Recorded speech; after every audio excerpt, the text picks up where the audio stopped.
George literally is a cutting-edge thinker in the space. He's going to move you, he's going to charge you, and challenge you. And based on just who he is, what he's doing, and what he's bringing to the conversation, I'm sure he's going to revolutionize the way we look at race and community. Thank you very much. Thank you for being here.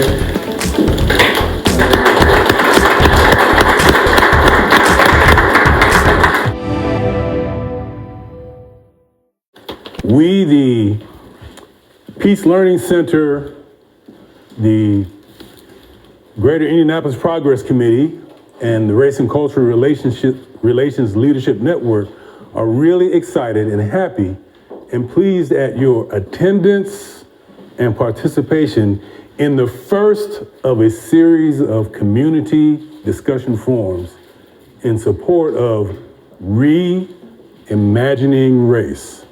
So before I piss everybody off, let's give a round of applause. And actually, I'm not going to do that. We're just having a discussion, so it's going to be good. This is an historic moment. As a matter of fact, this initiative is the only one of its kind in the country. That means that we are ground zero for an explosion of a new thought paradigm. That's really huge. It has revolutionary potential, but it can only get there if we're willing to challenge ourselves in one of the most significant obstacles we face.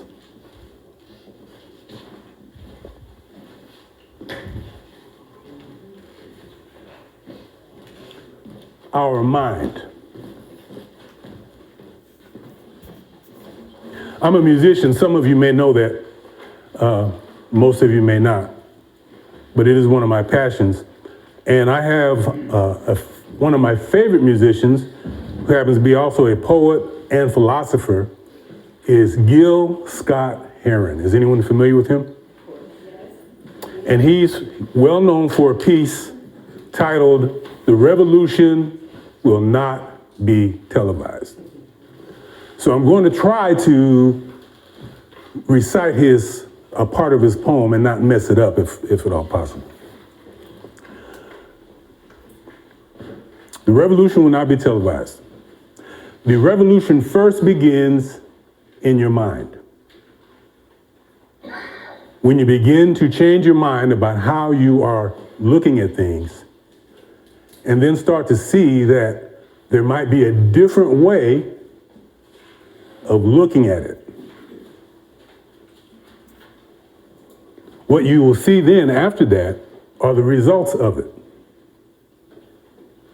However, that revolution, that change, will not be televised.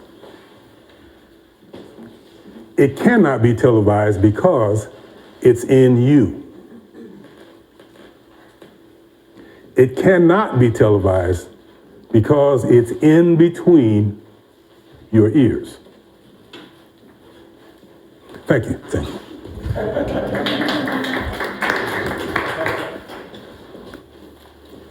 I want to go over it, maybe just forewarn you about some potential obstacles that we do to ourselves. We often sabotage our own efforts with our thinking. There's 3 obstacles that we all bring in on some level: belief perseverance, confirmation bias, and illusion of explanatory depth. And I'm not going to go deep in the weeds in each one of these. I'm just going to give you Reader's Digest version, things to start being aware of as we go through this discussion process. Belief perseverance refers to people's tendencies to hold on to their initial beliefs even after they receive new information that disaffirms the basis for those beliefs. Confirmation bias. This represents a person's tendency to accept information that confirms their views or prejudices, and reject contradictory information. And this bias is particularly insidious because it eradicates any sense of objectivity. The last one, illusion of explanatory depth. That's a real highfalutin, but it's interesting. According to this concept, people, raise your hands if you, after I read this, if you think you've met a person like this. Not that we're criticizing, I'm just saying. According to this concept, people think they understand an issue well enough to have an opinion on it.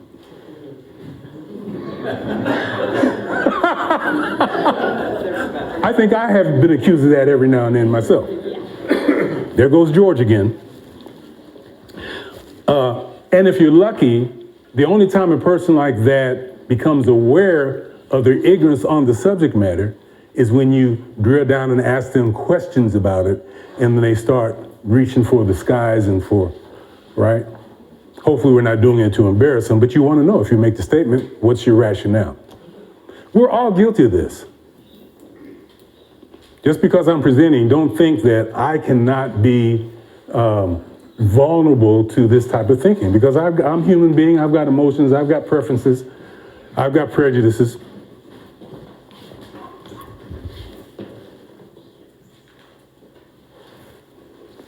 So one of the ways, I'm going to give you some tips for now and in the future as we go on into this process of this initiative.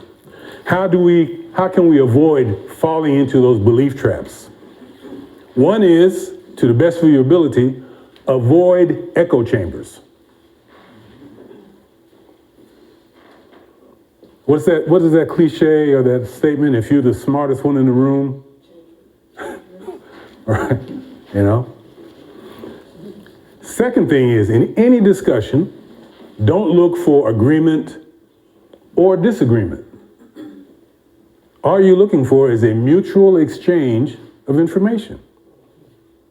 We all are adults now. We know that we cannot physically change someone else's mind. It's an exercise in futility. But what we can do is exchange. We don't have to agree or disagree. We don't have to like, dislike. We don't have to judge or anything. We're just sharing information. There's no loss in that. And the last one, which is most challenging, is to exercise objectivity in all contexts. This is the most challenging one, because I've had these conversations and there are some people that don't believe in the concept of objectivity. That's a really challenging person to have a discussion with. But there's more than you believe, though, that really believe objectivity does not exist. They believe that they are so right in their perspective that any alternate perspective is automatically wrong, objectively speaking. I love this quote by Albert Einstein. And I think you all can pretty much understand what that's about. We will naturally want to bring in our old way of thinking or our current way of thinking in any situation. But this initiative is called reimagining. So if we're reimagining, how valuable then is the stuff that we already know? Think about it. So I encourage you to be willing to experience the excitement and challenge of being unfamiliar with what you're going to hear and what we're going to discuss. And that includes me too, because in this discussion, and it always happens when I have these presentations, I always hear something that I didn't hear before that makes me think more effectively and makes me improve my work in this field. So, to help you through this experience, ask yourself the following question. And Tim kind of gave it away a little bit because his introduction was perfect. But you already know what you know. Tim, did you get in my slides before I put them on? No, I've heard you speak before. So keep that in the back of your mind as we go through some of these different topics.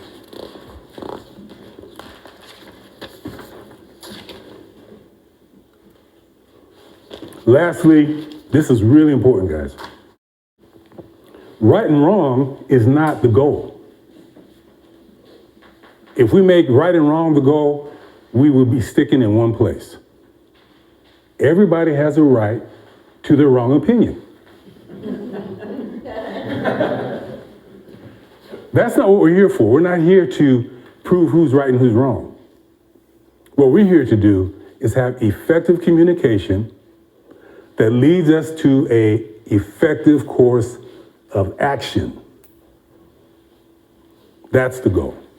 So we respect everybody's perspectives here.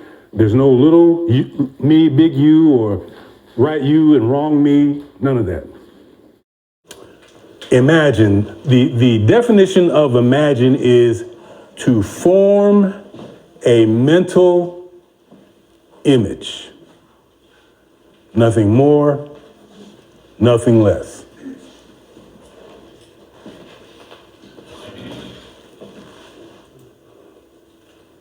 We're going to do an activity to assess our current image of race. I know in doing this work, most people, the minute you bring up the word race, there's a discomfort associated with that. There's a dis-ease associated with that. There's emotions associated with that. Race is trauma. And there is a myth that people aspire to where they believe that race, only one group is really suffering from this idea of race. But as a therapist, I can assure you, statistically speaking, research speaking, anyone who participates in the ideology of race is being mentally impacted negatively. It's bad for your health. What we're going to do, it's called Human Beings 101. Now, it's a test, but we're not grading it. We're not even going to tell you what the right answers are. But we're going to take the data and we're going to examine the data. So, and I must encourage you, I didn't say this at the beginning, as always, this is a safe space. And we don't want you to be politically correct. We want you to be honest about your feelings and your perspectives, because we all are a product of this ideology. We think the way we think because we've been conditioned to think that way, so it's not our fault. But it is our responsibility to address the issues associated with it. Blame and responsibility are not synonymous. One is totally useless. It's damaging. The other one, most people don't want to take it because they don't know how to take it, especially when it comes to race. How do we take responsibility in effectively addressing this?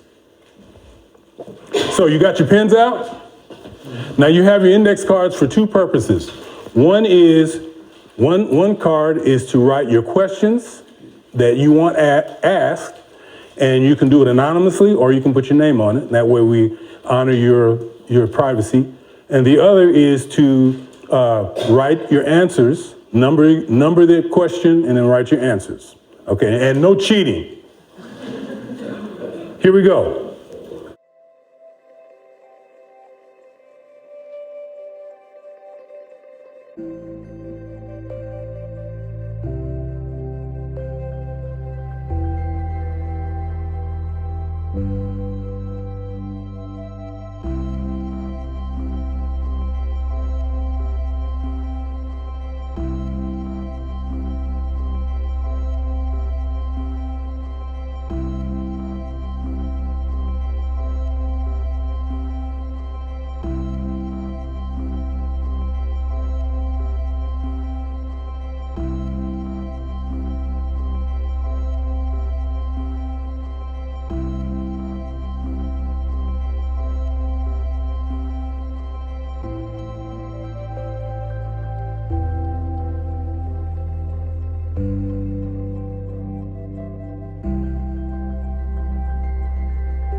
I want to try to make the case for the need for this initiative called Reimagining Race. And as I try to humbly make the case, think of these questions in the back of your mind. Are you satisfied with the current state of race in America and the efforts to address it? Is the racial climate in America worsening or improving? And what can you name as the most recent significant improvement in the efforts to eradicate racism? Now, keep in mind, there are statistical answers to all of those questions. However, as we stated earlier, facts don't change beliefs.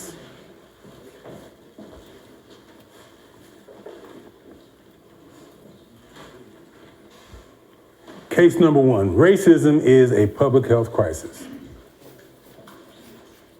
Now, I'm sure everybody here is aware of that, but I can assure you that in many of my presentations, at least half of the group are not aware of this public health crisis. It was here in Indiana, it was declared a public health crisis on June 9th, 2020 by the City Council. And the declaration name is Proposal 182. And I really encourage you all to get your own copy of Proposal 182. It lists all of the social determinants of health that are impacted by racism and all of the major medical and psychological associations that are on this declaration in support of it. So this is not an opinion, it's not an emotional plea, it's not a declaration. This is based on peer-reviewed research and scientific-based assessments. Yes, sir. Is that available online? Or yes, sir. Yeah, you can just Google it and pull it right up. Indeed.gov? Mm-hmm. It's definitely there too. Mm-hmm. All of these areas of quality of life, employment, housing, healthcare, public safety, food access, education, all of them are impacted by what's known as disparities.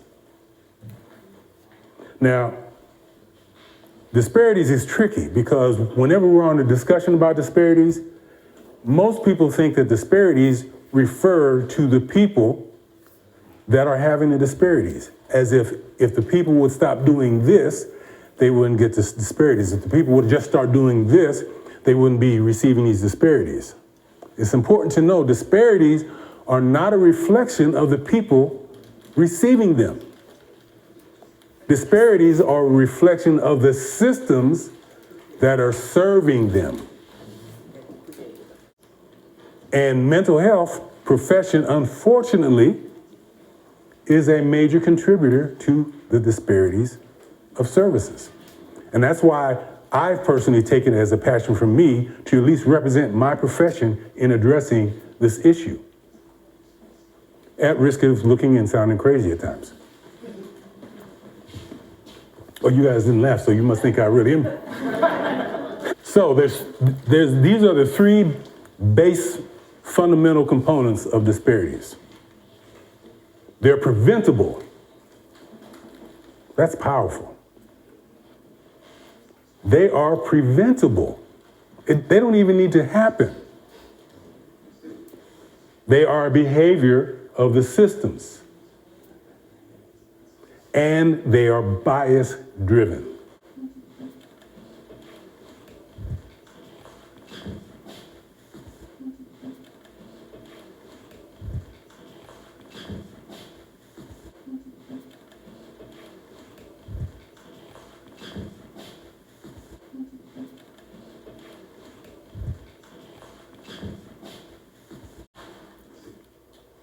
Achievement gaps. Everybody's familiar with that. Have they gotten better or worse? Worse. Finish this statement for me. The school to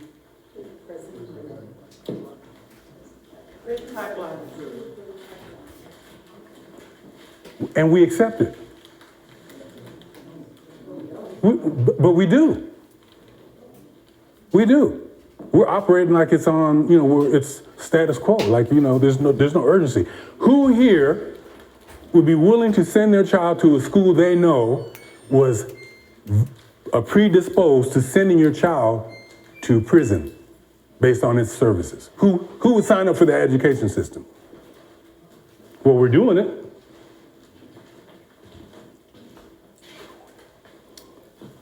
Sorry for the fuzzy discussion, clarity here, but it says, it is easy to trace the roots of the gap back to a history of inequality in the United States that kept non-white, especially black, children in poor communities and either out of formal education or in separate, low-quality institutions. Isn't that preventable? Yes.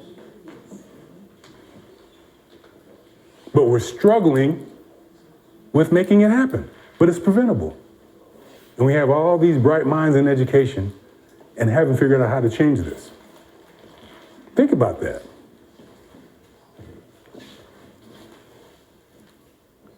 Health disparities, driven by social and economic inequities rooted in historic and ongoing racism and discrimination. Is racism preventable or inevitable?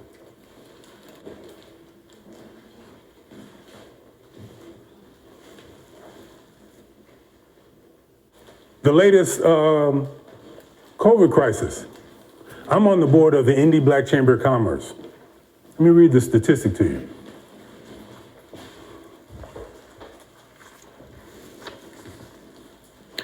An April 2020 report from the Center for Responsible Lending found that 95% of black-owned businesses stood close to no chance of receiving a PPP loan through a mainstream bank or credit union.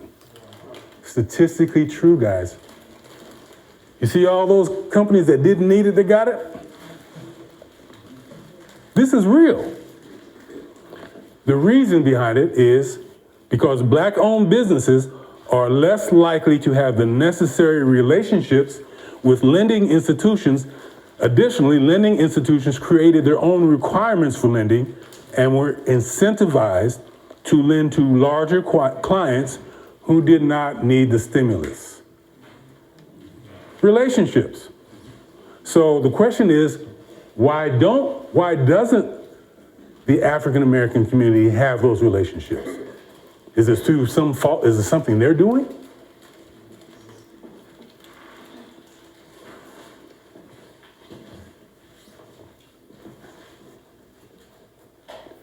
So I could go on and on in every systemic capacity. The goal is to address disparities in all social determinants of health. But I'm not going to do that because you guys will leave here ready to slit your wrists.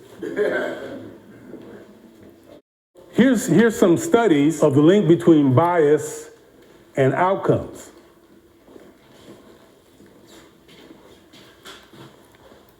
In this particular study, educator bias is associated with racial disparities in student achievement and discipline. The first key finding is this: educators,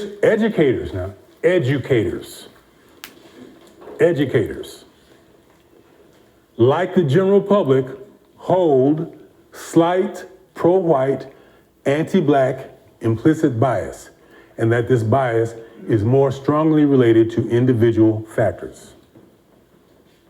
So I was doing a virtual presentation for a school system, and one of the educators, who was a principal, who identifies as black, stated the following: well, I've got that pretty much handled because I'm black and I've got a way to address what's going on in my school. And I didn't want to challenge him professionally, but I waited for the next session to kind of indirectly address that. Statistically speaking, what he's saying is not true. It doesn't matter what color your skin is. It doesn't matter what policies you try to implement in your system. the results always hit the same racial pattern of disparity outcomes. Every year in education, every year for I don't know how many of the past, how many years, where do you think the racially black demographic comes up on the list of outcomes? First or last? Every year. Man, you gotta be really good to be that bad. I mean, you would think at least one year, the black racial demographic would outperform the Hispanic or Asian demographic, or maybe not the Asian according to stereotypes. But we're at the bottom every year. Are we that good that we can stay at the bottom every year?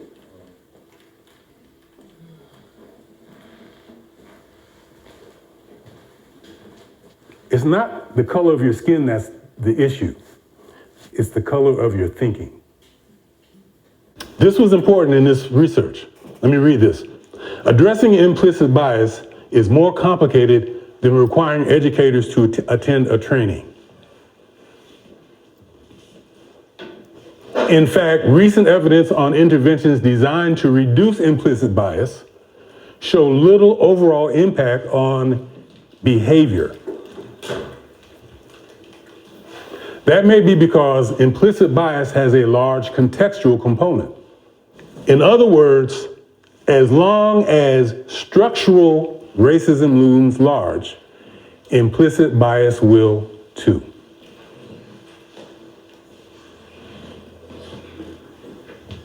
Working to both dismantle the contextual factors that induce greater implicit bias and attending to individual teachers' implicit attitudes is likely necessary for action to realize its potential. Implicit training bias, guys, well-meaning, well-intended, statistically not effective. Here's another research piece on the link between healthcare professionals and their bias toward the clients they serve. Pretty much reads the same way, guys. You can plug and play, same dynamics. And you can put that in any system, public safety, financial, pick any system of service and you're gonna see the same pattern of outcomes by color. I'll just read this last piece. Some white healthcare providers maintain problematic explicit ideas about their Black American patients, viewing them as less intelligent, less able to adhere to treatment regimens, and more likely to engage in risky health behaviors than their white counterparts. Hispanic, Latino, Latina patients too were viewed as unlikely to accept responsibility for their own care and more likely to be non-compliant with treatment and recommendations. Yet, even if explicit attitudes are modified, implicit bias among providers toward people of color, interesting term, is likely to remain and influence care in ways that perpetuate disparity and inequity. Thus, even if explicit attitudes demonstrate a desire to provide equitable care, that means we constantly say we want to treat you better, we want to treat you more fairly, and really mean it on a conscious level.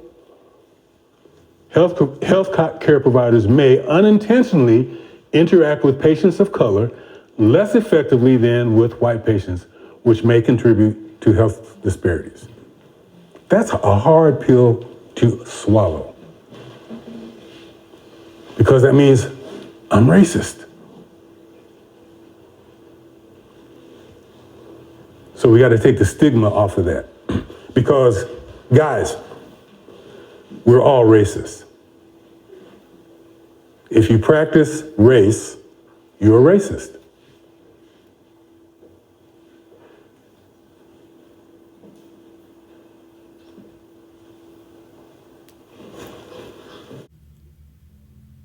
This declaration of racism as a public health crisis is not just happening here in Indiana, it's happening across the country. but you hardly hear anything about it. This intervention strategy for a public health crisis is a threefold approach: prevention, mitigation, and repair. So how do you prevent racism? How do you mitigate racism? And how do you repair the damage caused by racism? It's not like the COVID virus, right? You can't social distance yourself from it. There's no mask you can wear to keep racism off of you. And there is no vaccine for racism. That's where reimagining race comes in. We propose this 3-step action plan to engage, educate, and eradicate disparities, because disparities are preventable. Training by itself, which is needed.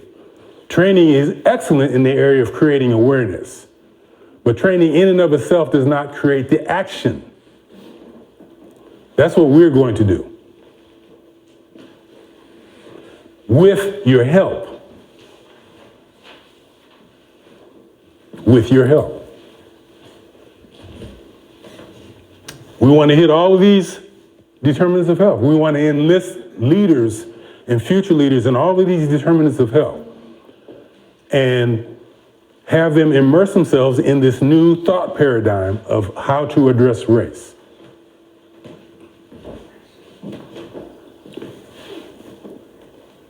So at this point, do we have the results of the? Okay. Allie, would you be so kind as to kind of read off? What we're going to do is just see how many answers we got per question, the types. Yeah, should we pull a question section? Okay.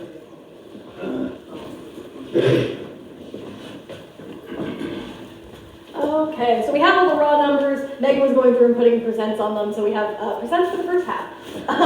Number one, human beings are. 5% said A, a race. 67% said B, a species. And 27% said C, all of the above. Do we want to discuss in between, or we? Not yet, we'll just keep going. Cool. Thank you. Number two, race is. 15% said genetic, 70% said a construct, and 15% said real. Number three, a person's race can be determined by 15% said DNA, 70% said society, and 15% said C, neither of the above. Number four, racism is. 14% said hate based on skin color, 29% said the belief that one color is superior to another color, and C, 57% said systemic mistreatment and abuse of non-white groups contributing to racial disparities. No one said D does not exist. Okay, number six, anyone can be a racist as long as they maintain the system of white supremacy. 17 said true and 20 said false. So pretty close together on that one. Race and culture are the same, number 7. 2 people said true and 36 said false. Number 8, white is a color. 21 people said true and 19 people said false. Also pretty close. Number 9, a social construct is. 34 people said A, something people made up and agreed to. No one said B, and 5 people said C based on objective fact. 10, Jesus is white. 2 people said true, and 36 said false. And then the last one, Jesus is black. 6 said true, and 32 said false. Thank you. Good job. That was excellent. Thank you, Allie. Allie's a superstar, everybody. Allie is invaluable. So I want to open this up. First question is, what was the experience like doing the human being test? And just say what you want to say. Right. So now again, I don't want to discuss which answers are right or wrong. The larger picture that I'm hoping you are seeing is the lack of collectivity in the results. So here's my question. How can we, in any organization or in any movement, effectively address something that we can't effectively define? Right and wrong and facts don't seem to change the behavior. There's a lot of good work in this area by a lot of really esteemed, academically powerful people. They're great at understanding what happened, the history, the impact. Where it falls short is now what do you do?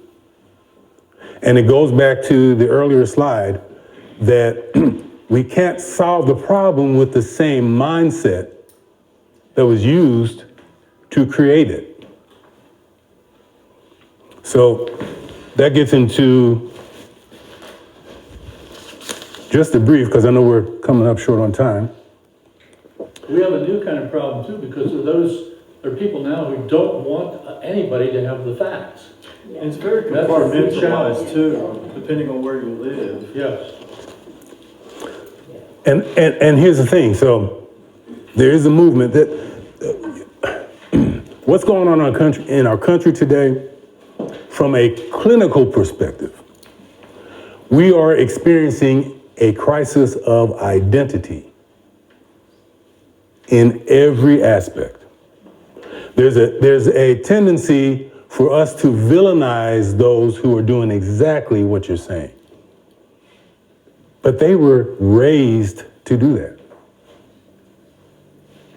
They were raised by people who love them, who were taught that as well. I have a lot of clients who say, and when we do this work, who tell me my dad was a straight up racist, but I love my dad, but I don't do what he does. Race happened to all of us. And the minute we villainize each other, as normal a response that is, if you've been, and we've all been, just as Dr. Holland said, I'm angry. And the reason I'm doing this work is because anger motivated me. I want to get to this last piece. I'm really at the end, but I want to make sure we get everybody's questions, and they're so powerful that I don't want to just go over them. So what Ms. Jan says, there's three ways of approaching the issue of race. There's the constructionist approach, there's the restructionist approach, and there's the deconstructionist approach. The constructionist approach is race is here, we're going to use it. We're not changing anything. It's working fine. I don't see what the problem is. You all stop complaining, stop being a victim. That's the constructionist approach. The reconstructionist approach is what Ms. Jan is saying. Let's take this ideology and let's flip it from negative to positive. Certainly a way that you could attempt to address it. Then there's my approach, deconstructionist, which is education, self-reflection, and application. Education on the facts of race. You can't be a reconstructionist if you don't have the facts, the accurate knowledge about what race is. You can be a constructionist and you don't need to learn anything at that point. You just go with the flow. You also cannot be a deconstructionist without understanding and being properly educated on what race actually is. And by activity one, clearly you know that a large percentage of our country is on different pages about the understanding of race.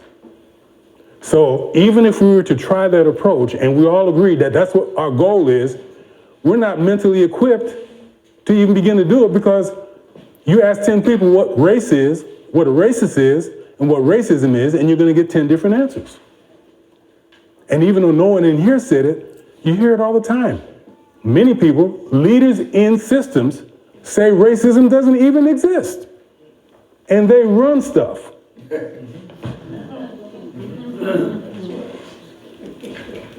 So in my deconstructionist approach, these are the pieces. First, be objectively educated about the facts of race. Not your opinion, not your belief, what the facts are. Secondly, this is the challenging part. Be willing to go inside and understand how you racially identify, how you racially perceive others, because you do. We all do. Learn to identify that, and that takes work because it's happened to us unconsciously. So it's not exciting to have to go inside and look at the ugly aspects of ourselves. But if we're leaders, we're obligated to do that. If you're not serving anybody, then okay, I understand. But many of us here are here because we are serving people. Leaders are obligated, even if you're not conscious about it. Just because you're not aware of it doesn't mean it's not your responsibility. We're responsible for the racial climates of our organizations. That's what the Reimagining Race Initiative is about. We want to get leaders who aren't trying to take the blame, but want to take the responsibility.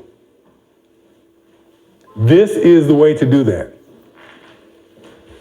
Get educated. Even if you don't agree with anything I say, get educated so you can be intellectual in your disagreement. This is going to sound strange what I'm getting ready to say.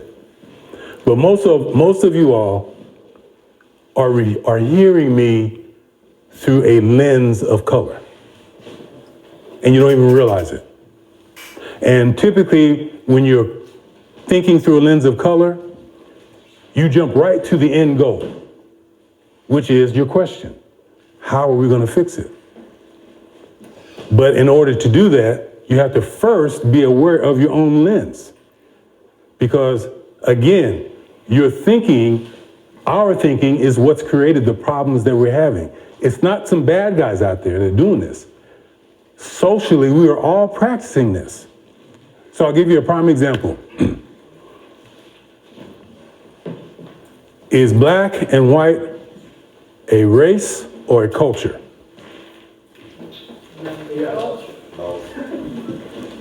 So I said we weren't going to get into right or wrong, but for this one question, we're going to get into it. They're not the same. And that's why we're missing a lot. You said it, I believe, that culture is generally associated with a body of land. Right. Land and group of people. Land and group of people. So listen, the definition of culture is a set of practices, beliefs, teachings that make one group distinct from another group. So, if you were of German heritage, chances are you are from Germany. If you're of Chinese heritage, chances are you are from. If you're European, chances are you are from. If you're white, where are you from?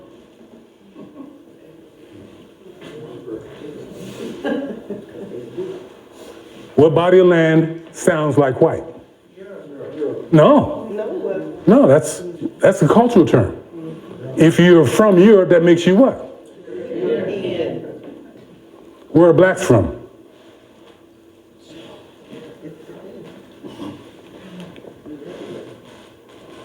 There was this white, supposedly scientist, European scientist, who had these 5 classifications: Negroid, Caucasoid, Mongoloid.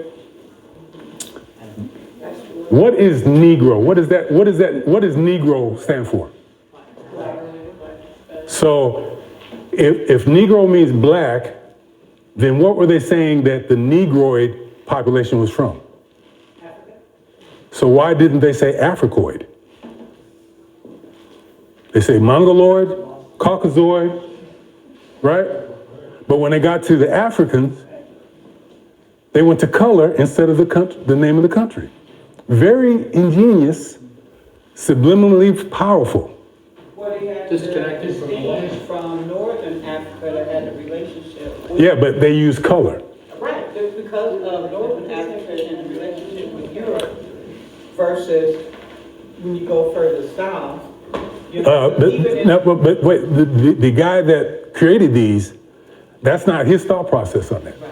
That was not his thought process. And I'll tell you something else that happens to me all of the time when I'm doing my workshops.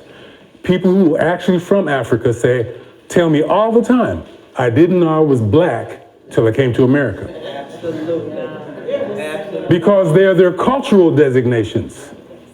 And, you know, there's another statement. People say, well, how, you know, people who identify as white will say, But, you know, but there are cultural destinations on the continent, but it's not based on. it's not your identity, though. Right, right. It's not your identity. Right. It's a description. Cultural differences that- A description is not identity. You can use color to identify something, but it's not your identity. Okay? There's a difference. And you'll have some people who identify as white say, and some people who identify as black say, how come the Africans can come over here and do so much better than you American blacks? And here's my theory. Could be wrong, but here's my theory.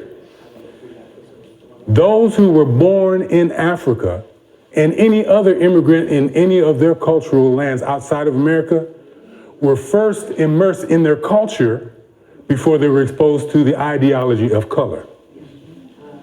That's same for blacks that come from Jamaica and the islands, you know, because they grow up In their culture, in their community. in the majority and they practice. And not just because they're the majority, but when they come here, they have a different mindset.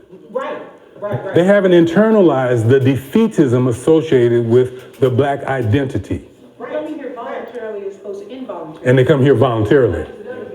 Now, keep in mind that they are exposed to racism. But see, their mindset, they respond to it differently. The American African descendant born here, all we have is black.